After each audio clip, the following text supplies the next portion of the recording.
రెండు సంగతులు పేతురు మాట్లాడాడు అక్కడ. కానీ తీసుకోవాల్సిన విషయం, మీరు ఎలా దేవునికి కనెక్ట్ అయ్యారో మిమ్మల్ని మీరు పరీక్షించుకోవాల్సినటువంటి విషయం.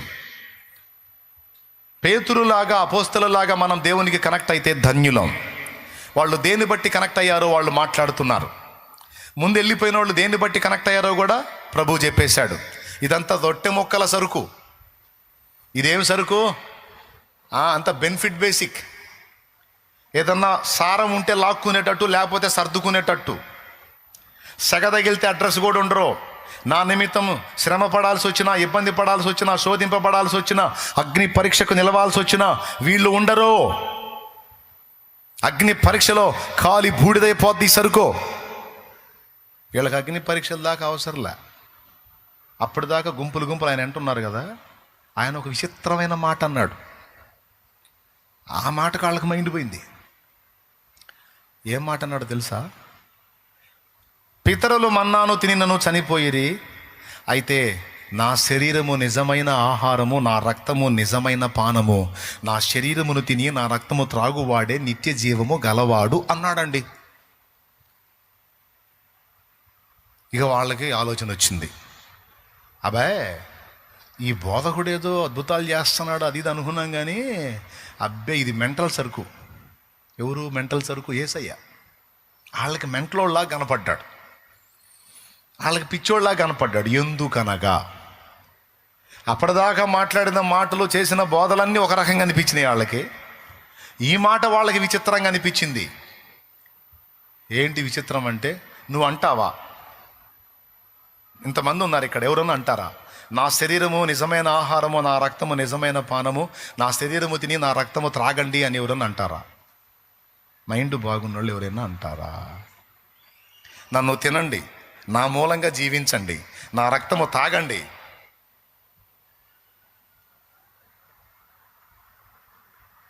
ఇప్పుడు సడన్గా నేను మీతో మంచిగా మాట్లాడతా, బోధిస్తా ఒకరోజు మీరు అందరూ కూర్చొని ఉండగా మీరు కనపడంగా నా శరీరము తినండి, నా రక్తం తాగండి అన్నాను అనుకో,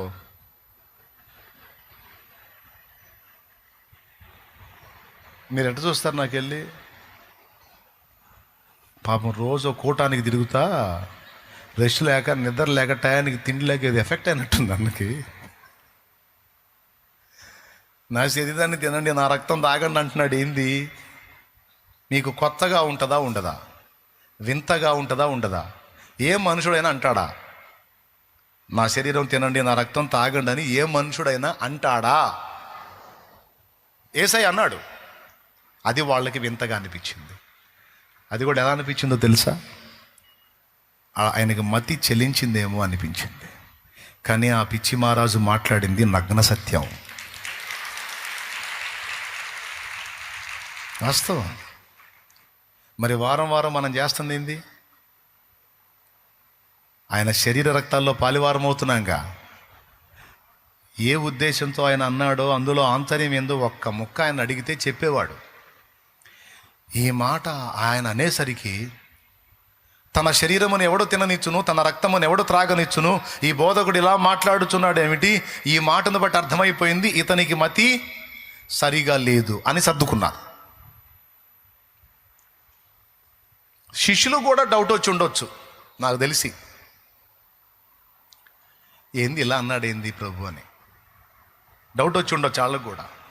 అయితే వాళ్ళు తెలివిగల్లోళ్ళు, వీళ్ళలాగా అరబందులు కాదు. వాళ్ళ ఆవేశంతో వెళ్ళిపోకుండా మనకి ఏదన్నా సందేహం ఉంటే బోధకుడు మనకు చెప్తాడుగా, అడిగితే ఆయన్నే అడిగి చెప్తాం, చూద్దాం అనుకొని ఆలోచన కడుపులో పెట్టుకొని ఉండొచ్చు. అందరు వెళ్ళిపోయారు, వీళ్ళు వెళ్ళిపోలా, మొత్తం జంపు. కానీ ప్రభు వీళ్ళకెళ్ళి కూడా చూసి నా మాట వాళ్ళకి వింతగా అనిపించి సర్దుకున్నారు, మీరు కూడా వెళ్ళిపోవాలని ఉన్నారా అన్నాడు. వెంటనే నీ మాటని పిచ్చి మాట కింద వాళ్ళు తీసుకున్నారు. పేతురు స్పందన చూడండి, పేతురు స్పందన. ప్రభువా నీ మాట పిచ్చి మాట కింద వాళ్ళు తీసుకున్నారు, అయితే మాకు ఆ మాట నిత్య జీవపు ఊట, మాకు ఆ మాట నిత్య జీవపు ఊట. నీవే నిత్య జీవపు మాటలు గలవాటవు, నిన్ను వదిలిపెట్టి ఎక్కడికి పోవుదుము? నీవు దేవుని పరిశుద్ధుడవు. నువ్వు పిచ్చోడివి కాదు, నిన్ను పిచ్చోడు అనుకున్నోడు పిచ్చోడు. నీ మాటల్లో ఆంతర్యం ఉంది, అది జీవం కలిగిన మాట. మేము ఎరుగుదాం ప్రభువా అన్నాడు. అంటే దేన్ని బట్టి కనెక్ట్ అయ్యారు అపోస్తలులు? నీవు దేవుని పరిశుద్ధుడివి అంటే ఆయన పరిశుద్ధ దేవుని వ్యక్తిత్వాన్ని చూపించాడు. దేవుని యొక్క రాజసాన్ని, నీతిమత్వాన్ని, పరిశుద్ధతను, పవిత్రతను, ప్రేమను, ఆప్యాయతను, అనురాగాన్ని, మంచితనాన్ని, ఖచ్చితత్వాన్ని ఎక్కడ కూడా రాజీ లేకుండా ఆయన వ్యవహరించిన తీరు వాళ్ళని ఆకర్షించింది.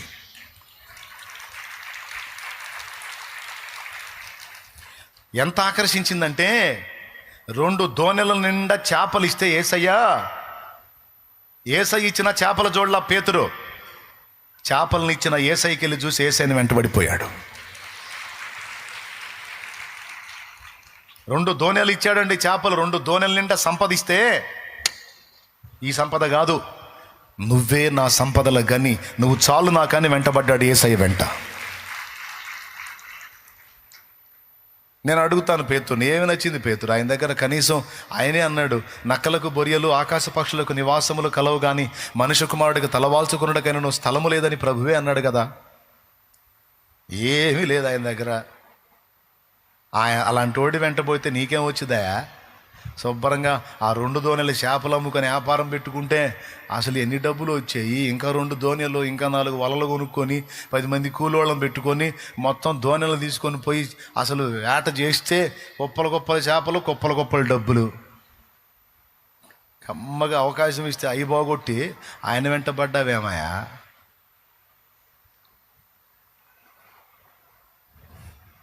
పేతురు తిక్కలోడు కాదు, మేధావి. మనం చాలా తేలిగ్గా మాట్లాడతాం ఆయన్ని. పెద్ద మేధావి ఆయన, జ్ఞానవంతుడు, మనోనేత్రాలు వెలిగించబడిన వాడు. ఒక్క మాటతో పొరపాటును కూడా ఇక్కడ చేపలు ఉండని ప్రదేశంలో ఆయన ఒక్క మాటతో అన్ని చేపలు వచ్చినాయి. అంటే ఈయన సృష్టికర్త కాడా? ఈయన ప్రకృతిని శాసించే దేవుడు కాడా? అలాంటి వాడు నా కళ్ళ ముందుంటే నేను ఆయన వదిలిపెట్టి చేపలేంది చేపలు. నాకు ఆయన చాలు.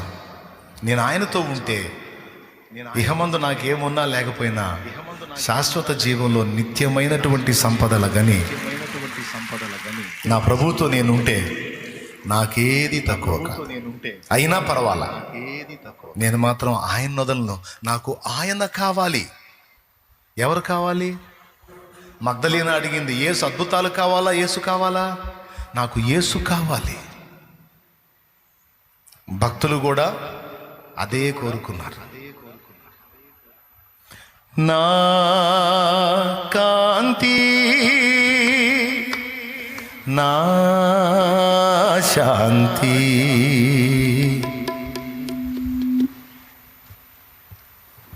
పాడేదేముంది మీకు తెలుసుగా. యేసును ప్రేమించారు. యేసు ఇచ్చే వాటిని ఆశించి వచ్చినా తర్వాత యేసు కనెక్ట్ అయిపోయారు. నేను మీకు చెప్పేది ఏంటంటే, యేసు ఇచ్చే వాటిని మీరు చూస్తున్నారు, మంచిది. కానీ అంతకంటే మంచిది ఏంటో తెలుసా? మొదటేంటో తెలుసా? ఇవన్నీ ఇవ్వగల యేసుని నువ్వు కనెక్ట్ అవ్వు. యేసుని ప్రేమించు. దేన్ని బట్టి? ఆయన చేసిన అద్భుతాలు, సూచక్రియలు, మహత్కార్యాలు కాదు. ఆయన వ్యక్తిగత ప్రవర్తన, వ్యక్తిత్వ సౌందర్యంలో నీకు సూచనలు చూపిస్తున్నాడు. ఆయన ప్రేమ సూచనలు నీకు చూపిస్తున్నాడు. ఆయన నీతి నియమాల సూచన నీకు చూపిస్తున్నాడు. నేను నీలాగే బాధల్లో దేవుని దగ్గరికి వచ్చా. కానీ బాధల్లో దేవుని దగ్గరికి వచ్చాను, బాధల వరకే, రొట్టె ముక్కల కోసం వరకే ఆగిపోలా. కొద్దిగా అసలు ఈయన గురించి ఏందో ఇంకొంచెం డెప్త్లోకి వెళ్దామని వెళ్ళా. పైన ఉండలా. కొద్దిగా వాక్యం చదివా, భక్తులు చెప్పే విన్నా. ఆ వ్యక్తిత్వం కొంచెం లోతుగా తెలుసుకున్నా. ఇక అంతే, మనసు అలా కనెక్ట్ అయిపోయింది.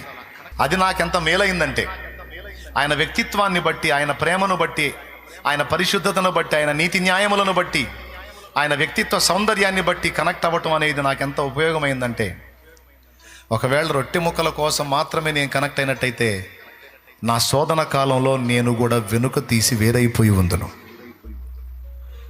కానీ నా శోధన కాలంలో కూడా నేను ఆయన వదిలిపెట్టకుండా హత్తుకోవడానికి కారణం యేసు వ్యక్తిత్వానికి కనెక్ట్ అయ్యా. పేతురు కనెక్ట్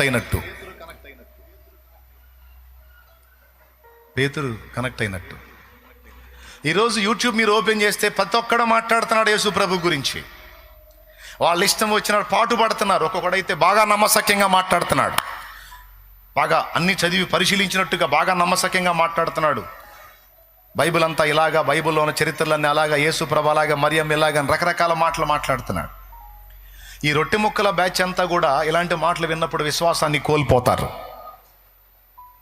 కానీ దేవుని వ్యక్తిత్వాన్ని, వ్యక్తిత్వ సౌందర్యాన్ని, ఆయన త్యాగాన్ని, ఆయన మనస్తత్వాన్ని బట్టి కనెక్ట్ అయిన వాళ్ళు, ఇలాంటి వాళ్ళు 100 మంది అది 1000, 10,000 మంది మురిగిన ప్రభువును వదిలిపెట్టరు.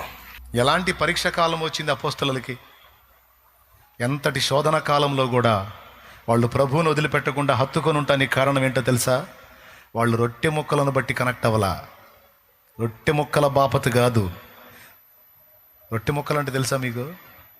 సమస్యలు పోయినాయి, అప్పులు తీరినాయి, రోగాలు తగ్గినాయి అని వీటిని బట్టి కనెక్ట్ అవుతారు చూడు. ఇదంతా రొట్టె ముక్కల సరుకు కాదు. వాటిని బట్టి కాదు కనెక్ట్ అవ్వాల్సింది.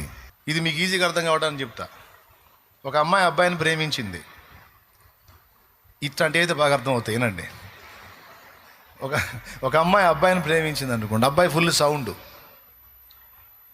సౌండ్ను బట్టి కనెక్ట్ అయింది అనుకో. సౌండ్ బ్రేక్ అయితే వాడికున్న ఆస్తులన్నీ పోయి వాడు అప్పుల పాలు తేలాడు అనుకో, అంతే సంగతులు, నీకేం కనపడదు. సౌండ్ను బట్టి లవ్ చేసినా కనపడిద్దా? సౌండ్ ఉన్నంత వరకు ఏమైనా లవ్ సౌండ్ కూడా ఉంటుంది. వాడికి సౌండ్ పోయిందనుకో ఏమొక సౌండ్ ఉండదు. ఇక పరిస్థితి అది. అర్థమైంది కదా మీకు? రైట్.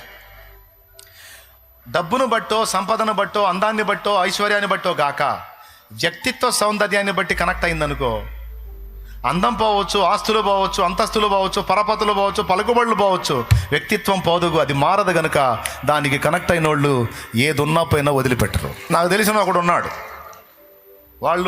అతను వాళ్ళ ఆవిడని ఎందుకు చేసుకున్నాడు పెళ్ళంటే, పెళ్ళికి ముందు పెళ్లి చూపుల్లో ఆమె జుట్టు ఏడదాకా ఉందంట. ఎక్కడ అంటే నడుము కిందికి ఉంది, అంత పొడుగుందంట జుట్టు. ఆ జుట్టుకే ఆకర్షితుడయ్యాడంట. అస్సలు ఇంత పొడవు జుట్టు, అమ్మో సామాన్యమైన విషయం కాదు. ఇంత జుట్టున్న మనిషి నాకు భార్య అవుతా, ఇక నిత్యము నా కళ్ళ ముందు ఆ జుట్టు ఎరబోసుకొని తిరుగుతూ ఉంటే అసలు ఆ లైఫే వేరే అనుకొని ఉంటాడు బహుశా. దేవుడు తెలుసా మీకు? ఎంతమందికి తెలుసు? అలాంటి భయంకరమైన జ్వరం ఒకటేదో వచ్చింది ఆమెకి. దాదాపు నెలల కాలం బాధపడింది. ఆ నెలల కాలం ఆమెకు వచ్చినటువంటి ఆ జ్వర ప్రభావం వల్ల ఈ జుట్టు మొత్తం పోయింది. వాడు ఇంత పొడవు జుట్టు, అంత పొడవు జుట్టు అన్న ఆ జుట్టు మొత్తం పోయింది. ఇక రోజు తిట్టడమే, కొట్టడమే. ఎందుకు? వాడు ప్రేమించే జుట్టు కనపడనందున టార్చర్ చేయటం మొదలుపెట్టాడు. ఏడ తీసుకొచ్చింది? దేవునికి స్తోత్రం. ఏమైనా అర్థమైంది నేను చెప్పింది? అంటే వీడు మనసు దేని మీద పెట్టుకున్నాడు? ఎంతకాలం ఉంటుంది అది? అదే వ్యక్తిత్వాన్ని బట్టి కనెక్ట్ అయితే, ఆమె మనస్తత్వాన్ని బట్టి కనెక్ట్ అయితే, జుట్టున్నా పోయినా మొత్తం బోడిగుండైనా సరే, అరే అంత జుట్టు ఏమీ లేదు ఒట్టి బోడిగుండులాగుంది, ఆమె ఎట్లా నచ్చింది అంటే, రే హృదయం మంచిదే అంటాడు. హృదయాన్ని చూడు అంటాడా అనడా? దేవునికి స్తోత్రం. మనం కనెక్ట్ అవ్వాల్సింది దేన్ని బట్టి కనెక్ట్ అవ్వాలి? ఐశ్వర్యాన్ని బట్టా, అందాన్ని బట్టా, ఆస్తిపాస్తుల్ని బట్టా, లేకపోతే ఇంకొక దాన్ని బట్టా అంటే కాదు. వ్యక్తిత్వమే మనకు ప్రధానం అంటారు పెద్దలు. అపోస్తలులో 11 మంది అలాగో యేసు వ్యక్తిత్వాన్ని బట్టి కనెక్ట్ అయ్యారు. అందుకే కఠిన శోధనలలో సైతం వాళ్ళ విశ్వాసం దెబ్బతినలా. నేను కూడా యేసు ప్రభు దగ్గరికి రొట్టె ముక్కల కోసం మొదట వచ్చినా, సమస్యల పరిష్కారం కోసం వచ్చినా, తర్వాత ఆయన గురించి వింటూ ఉంటే, ఆయన గురించి చదువుతూ ఉంటే, తెలుసుకుంటూ ఉంటే, అబ్బా ఇది కదా దేవుడు అంటే, దేవుని మనసు అంటే, దేవుని నీతి అంటే, దేవుని పరిశుద్ధత అంటే, దేవుని ప్రేమ అంటే, దేవుని త్యాగం అంటే, దేవుని న్యాయ విధి అంటే ఇది కదా. ఇంత మాత్రపోడు, ఇంత ఉంది మొక్కాను, ఇన్ని చోట్ల తిరిగాను, ఇన్ని గుళ్ళు గోపురాలు ఎన్నో తిరిగాను, ఎంతోమందికి చేశాను. ఇలాంటి వ్యక్తిత్వ సౌందర్యం కలిగినోడు ఒక్కడంటే ఒక్కడు కనపడలా నాకు. పాపులను ప్రేమించి తన తనువును బలిపెట్టినటువంటి నీతిమంతులు ఎవరో మీరు చెప్పండి. యేసయ్యకు ఈక్వల్గా క్యారెక్టర్లో కానీ, ప్రేమలో కానీ, న్యాయాన్ని నెరవేర్చడంలో కానీ, త్యాగంలో కానీ, తగ్గింపులో కానీ, పరిశుద్ధతలో కానీ, అరిషడ్వర్గాలను జయించిన విషయంలో కానీ, దీనులైన వారి కోసం తన మహిమను వదిలిపెట్టి దిగి వచ్చిన విషయంలో కానీ, ప్రాణం పెట్టి తిరిగి లేచిన విషయంలో కానీ, ఎవరినైనా యేసుకు ఈక్వల్గా ఒక్కడిని చూపిస్తారా మీరు? చూపించే దమ్ము ఎవరికైనా ఉందా? నాకైతే లేదు, నా వల్ల కాదు. ఎందుకంటే అంత సంపూర్ణుడు, అంత పరిపూర్ణుడు ఇంకొకడు లేడని ఇతర మతస్థులు కూడా ఒప్పుకున్నారు. ప్రబోధ రత్నాకరం అనే పుస్తకంలో స్వామి వివేకానందుల వారు స్పష్టంగా చెప్పాడు, యేసు పరిపూర్ణుడు, ఆయన యందు ఎలాంటి అపరిపూర్ణత లేదు అన్నాడు. అసలు ఎంత బలమైన మాటో తెలుసా అది? యేసు పరిపూర్ణుడు, యేసు యందు ఎలాంటి అపరిపూర్ణత లేదు అన్నాడు. పుస్తకం నా దగ్గర ఉంది, కొద్దిగా అవకాశం ఉంటే వాడి స్క్రీన్ మీద కూడా ఇవ్వచ్చు. ఉంది. అది ఎవరు? స్వామి వివేకానందుల వారు క్రైస్తవుడు కాదే, ఆయన వేరే మతానికి చెందినటువంటి వ్యక్తి. కానీ ఆయన బాహాటంగా ఒప్పుకున్నాడు, గ్రంథస్థం చేయబడింది. ఇప్పుడు ఆ పుస్తకం మార్చబడింది, కానీ పాత ప్రింట్ నా దగ్గర ఉంది. అలాంటి ప్రింట్లు చాలా వచ్చేసి కూర్చున్నాం. దేవునికి స్తోత్రం కలుగును గాక. ఎందుకంటే మారతాయి కాబట్టి. అందులో ఉంది, అది బుక్ ప్రబోధ రత్నాకరం, స్వామి వివేకానందుల వారు. ఆయన ఆ పుస్తకంలో ఆయన చెప్పారు, చూడండి, యేసునందు ఎలాంటి అపరిపూర్ణత లేదు, ఆయన పరిపూర్ణుడు. పేతురేమన్నాడు? నిత్య జీవపు మాటలు గలవాడివి, నీవే దేవుని పరిశుద్ధుడివి. స్టార్టింగ్లో అప్పులు తీరుస్తాడు, సమస్యలు తీసేస్తాడు, బాధలు పోతాయి, కాపాడుతాడు నన్ను నా కుటుంబాన్ని ఎంటర్ అయిన నేను. తర్వాత యేసు ప్రభు వ్యక్తిత్వ సౌందర్యానికి ఆకర్షితున్నాయా. అదిగో చూడండి, అదిగో మీకు బాణమాతో చూపిస్తున్నాడు చూడండి. భగవదవతార మూర్తి అయిన క్రీస్తు తన దైవత్వాన్ని మరువని క్రీస్తు మనకు తోడ్పడగలడు. అతడిలో ఎలాంటి అపరిపూర్ణత లేదు.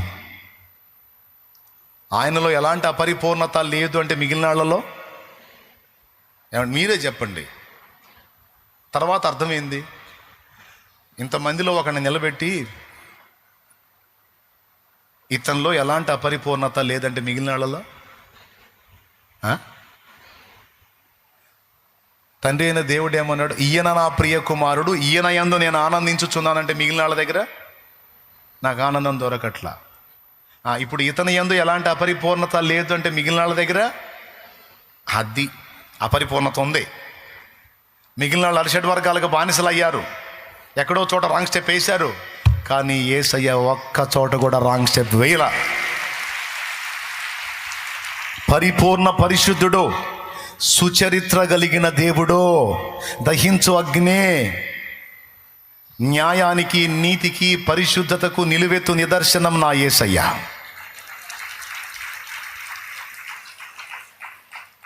ఇక అలాంటి వ్యక్తిత్వానికి కనెక్ట్ అయితే మనం ఆయనను ప్రేమించడం మొదలు పెడితే ఇంక అయిపోయింది. ప్రేమించడం మొదలు పెడితే అలా కనెక్ట్ అయితే అగ్ని పరీక్షలో మనం నిగ్గుదేలతాం, రేపు రాకడలో ఎత్తబడతాం. అగ్ని పరీక్ష అంటే తెలుసా? శ్రమల పరీక్ష కావచ్చు, విశ్వాస పరీక్ష కావచ్చు, ఎన్ని రకాల పరీక్షలు. ఆఖరికి గొంతు మీద కత్తి పెట్టి యేసు కావాలా, ప్రాణం కావాలంటే రేయ్ చంపితే చంపుకోరా, నువ్వు చంపితే నా ప్రభు తిరిగి బతికిస్తాడు.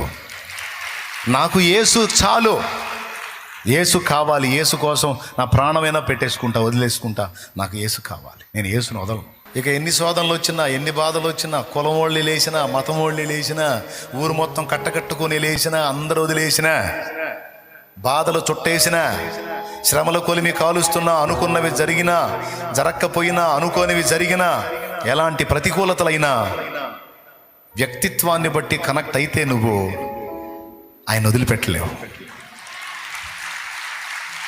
ఓకేనా? క్లియర్గా అర్థమైందా? అలా కాకుండా రొట్టె ముక్కలకు ఆశించి పై వాటిని బట్టి కనెక్ట్ అయ్యావనుకో, సర్దుకుంటావు. సెగ తగిలిందంటే తగరపు కాగితం ముడుచుకుపోయినట్టు అయిపోయింది నీ భక్తి. సెగ తగలంగానే తగరపు కాగితం చూసారా, 33 ముడతలు పడిపోద్ది, ఊరకట్ట టచ్ అయితే చాలు. కానీ నువ్వు అలాగుండరాదు. ఒకవేళ యేసు వ్యక్తిత్వాన్ని బట్టి నువ్వు కనెక్ట్ అయితే నువ్వు బంగారం లాగుంటావు. బంగారం లాగా అగ్ని తగిలే కొద్దీ షైనింగ్ పెరుగుతూ ఉంటుంది. సెగ తగిలే కొద్దీ సౌందర్యం పెరుగుతూ ఉంటుంది బంగారానికి. ఎంత అగ్ని తగిలితే అంత తేజస్సు. మన విశ్వాసం బంగారం లాగా ఉండాలంటే మనం యేసయ్యను దేన్ని బట్టి ప్రేమించాలి? అప్పట్లో నాకు పెద్ద సమస్య వచ్చిందయ్యా, నాయన దగ్గరికి వస్తే సమస్య తీసేశాడు నాయన. ఇంక అప్పటి నుంచి నాయన దగ్గరికే వస్తున్నాను నేను. అంతకంటే పెద్ద సమస్య వచ్చింది అనుకో, ఈ నాయన కనపడదు. కాబట్టి సమస్య తీరినందుకు నాయన కాదు, నాయన లాంటి నాయన ఇంకొక నాయన లేడు. నాయన వ్యక్తిత్వ సౌందర్యం గొప్పది, నాయన ప్రేమ గొప్పది, త్యాగం గొప్పది, నాయన నాకు సిద్ధపరిచిన రక్షణ గొప్పది, నాయన నాకు చేసిన వాగ్దానాలు గొప్పవి, నాకు ఇచ్చిన వాక్యం గొప్పది, నాకు ఇచ్చిన వాగ్దానాలు గొప్పవి. నాయన అవి నెరవేరినా నెరవేరకపోయినా ఆయన్ని బట్టి మేము కనెక్ట్ అయ్యాం కనుక మేము ఆయన వదిలిపెట్టాం. ఊరు మొత్తం ఏకమై తేడా అన్నా సరే మేము యేసుని వదలం. ఎందుకంటే చెప్తున్నా, అది కూడా చెప్తున్నా, నిన్ను దేవుడు పరీక్షలోకి తీసుకొస్తాడు, శోధనలోకి తీసుకొస్తాడు. నన్ను కూడా తెచ్చాడు. ఫస్ట్ నేను యేసుప్రభు సమస్యలను బట్టి నేను వెళ్ళినప్పుడు దేవుడు అద్భుతం చేసి సమస్యలను తీర్చాడు, ఊరట కలిగించాడు, ధైర్యాన్ని ఇచ్చాడు, ఆదరణనిచ్చాడు, బంధకాల్లోంచి విడుదల ఇచ్చాడు, స్వాంతననిచ్చాడు. తర్వాత దేవునికి కనెక్ట్ అయింది నా మనసు. ఆయన వ్యక్తిత్వాన్ని బట్టి కనెక్ట్ అయిందా లేదా, వీడు దేన్ని బట్టి కనెక్ట్ అయ్యాడు అని మళ్ళా శోధనలోకి తీసుకెళ్ళాడు. ఎలాంటి పరీక్షలు అంటే, మళ్ళీ ఫస్ట్ ఆల్రెడీ చిన్నప్పటి నుంచి శోధనలో నలుగుతున్నాం కదా, ప్రభు దగ్గరికి వచ్చినాక పరిష్కారం దొరికింది, అమ్మయ్య ఫ్రీ అయింది మనకి అనుకున్నాం. తర్వాత కొద్ది కాలం అలా ఫ్రీ కానిచ్చి మళ్ళా తీసుకెళ్ళాడు ఆటిల్లోకి. అంటే రొట్టె ముక్కల్ని కనెక్ట్ అయ్యాడా వీడు, లేకపోతే నన్నుగా ప్రేమిస్తున్నాడా, అసలు వీడి లవ్ ఏందో చూద్దాం అని మళ్ళా తీసుకెళ్ళాడు సుడిగుండంలోకి, మళ్ళా తీసుకెళ్ళాడు అగ్నిలోకి. మీలో కొంతమంది అలాగా ఇప్పుడు అనుభవిస్తుండొచ్చు. దేవుణ్ణి ఎరిగిన తొలి దినాల్లో కొన్ని కార్యాలు జరిగి ఉండొచ్చు. అమ్మయ్య నేను అనుకుంటుండగానే మళ్ళీ సమస్యల వలయం స్టార్ట్ అయి ఉండొచ్చు. ఇప్పుడు నువ్వు ఆ శోధనల పర్వంలోనే ఉండొచ్చు. నేను చెప్తున్నా, నాకు తప్పదు, నీకు తప్పదు అది. మరి నువ్వు అసలు దేనికి కనెక్ట్ అయ్యావో తెలుసుకోవాలి. ఆయన దేవుని కృపను బట్టి నాకు తెలియకుండా నా మనసు ఆయన కనెక్ట్ అయింది, ఆయన వ్యక్తిత్వాన్ని కనెక్ట్ అయింది. చివరికి ఎలాంటి పరిస్థితి వచ్చిందంటే, ఇంకా నిన్ను వదిలి నేను ఉండలేను ప్రభువా అన్న కాడికి వచ్చింది. నువ్వు చెయ్యకపో, కాపాడుపో, విడిపించకపో, నిన్ను వదిలి నేను బతకలేను ప్రభువా, నా వల్ల కాదు, నన్ను అంత ఆకర్షించావు నువ్వు, నిన్ను వదిలి ఉండలేను అని బాధల్లో నలుగుతా కూడా ఆయన దగ్గరికే పోతున్నా, ఏడుస్తా కూడా ఆయన దగ్గరికే, శ్రమ కొలిమిలో కూడా ఆయన దగ్గరికే. ఆఖరికి చీ బతుకు సత్యపోయిద్ది అని అనిపించినా కూడా ఆయన దగ్గరికి పోయి ఆ మాట అడుగుతున్నా, చంపేయని. కానీ ఆయన దగ్గరికి పోకుండా మాత్రం ఉండలేకపోతున్నా. అప్పుడు నాకు అర్థమైంది, నాకు తెలియకుండానే నా హృదయం ఆయనకి కనెక్ట్ అయిపోయింది. శ్రమల కొలిమిలో కాలినా కూడా వదలకుండా యేసుని హత్తుకొని ఉన్నందున ఇక ఆ తర్వాత దేవుడు తన కార్యాలు వరుసగా జరిగించడం మొదలుపెట్టాడు. అంటే డిసైడ్ చేసుకున్నాడు. నేను అనుకుంటున్నా, రైట్, వీడు రొట్టె ముక్కల కోసం కాదు, వాటిని బట్టి కాదు, శ్రమ కొలిమిలో కూడా వీడు నన్ను హత్తుకొని ఉన్నాడు గనుక ఇక వీడికి కార్యాలు చేయాలి అని ఇక పిడికిలి విప్పి సాయం చేయటం మొదలుపెట్టాడు. ఇక ఎట్లా వచ్చినాయి అంటే, దేవుని ప్రేమించిన వారికి ఆయన సంకల్పం చొప్పున పిలవబడిన వారికి మేలు కలుగుటకు సమస్తము సమకూడి జరుగుతున్నవి అన్న వచనం నెరవేరింది నాకు.